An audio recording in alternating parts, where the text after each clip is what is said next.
vefat aktörümüz belli animal aydınçlığımız can yazacak kurtuşumuz çekte canın devletli ocağını oğulcuğunun perdeline bağırtlayıp böyle bakıyor. Kutlu meyarek olsun, o dişlerden ardından, öğün ardından, kurtuşunun ardından kutlayan devletli ocağı elmide ama teyali zahir, teyali gelin, teyali beylik yarışıyor inşallah.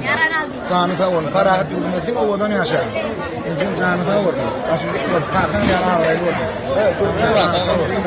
Bu olsun.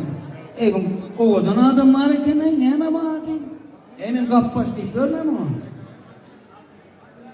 Adım Mehmet, ay tübüleme, o ne ne aydan ağabey? Bak dolni, göreceğim oğlum, zanına sağ olun, gülür yudumuz sormasın. Ne putişan, senin mutlu olun, aman abi, gelsene. Mikrofon gelişip doğrulaydan aman abi. Sen alyan eline. Ya sabah olsun, septe sana anlarsan, oğluyla kendi olsun, sana da aktif memnuniyetlere kutlu olsun, yorumları da toylar olsun. Mesela hemen o markanın hem de şu an, çekmeden toyluyorum ya sorunları öpten. Eğer benim çok çıkardığında da oğlunu öptü. Oğlunu öğrendim, dörttaş gidip 20 yılına varamdı. Bana oğlum ben diye, dur yolda seni çıkıp oynarlar diye çekmeden önümde bunu minyara koyduk bana.